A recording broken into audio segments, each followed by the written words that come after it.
Hello students, let's see the ocean. So the ocean is having 4 statements. Based on the statements given above, choose the correct answer. यहाँ पे 4 statements दिए, read करके बताना है कि इनमें से कौन सा option correct है regarding this statements. First one is, out of all the species recorded, 60% are animals and 40% are plants. गलत दिया हुआ है, क्योंकि अगर हम देखें out of all the recorded species जो है उसके according अगर हम देखें तो more than 70% क्या है, animal species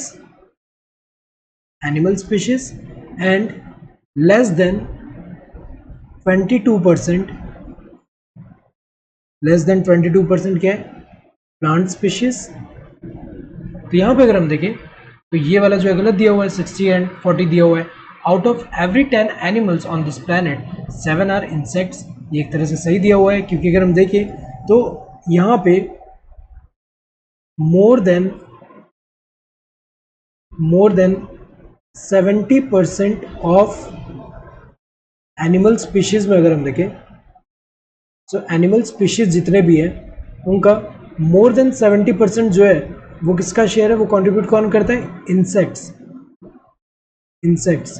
जितने भी एनिमल स्पीशीज है तो उसका अगर हम देखें तो more than 70% of total animal species जो है वो कौन शेयर करे, इंसेक्ट्स. इंसेक्ट कितने हैं, more than 70% of animal species. तो ये तो सही दिया हुआ है कि इसके according out of every 10 animals on this planet 7 क्या होंगे, इंसेक्ट्स होंगे. सही दिया है. The number of fungi species in the world is more than the combined total of the species of fishes, amphibians, reptiles and mammals. तो ये सही दिया हुआ है यहाँ पे, क्योंकि फंगल स्पीशीज अगर हम देखें नंबर ऑफ स्पीशीज जो फंजाई में है वो मोर देन है, ये जो इनका कंबाइंड टोटल है उनसे भी ज़्यादा. ये तो सही दिया हुआ है. Number of fishes is very less than that of the mammals. गलत दिया हुआ है, क्योंकि अगर हम देखें वर्टिब्रेट्स,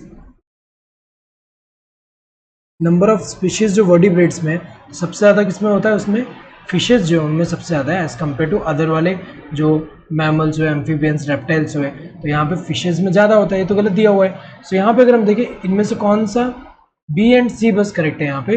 तो ऑल आर करेक्ट गलत दिया है, क्योंकि यहाँ 2 तो इनकरेक्ट है. ऑल आर इनकरेक्ट गलत है, क्योंकि 2 तो करेक्ट है. A B and C are correct, ये जो है यहाँ पे ये गलत दिया हुआ है, क्योंकि यहाँ पे ए जो है इनकरेक्ट है. बी एंड सी तो करेक्ट है, ए जो है इनकरेक्ट है, तो गलत हुआ. A and D R incorrect, A and D जो है इनकरेक्ट है. So correct answer would be this fourth one. Hope you understood the question. Thank you and all the best.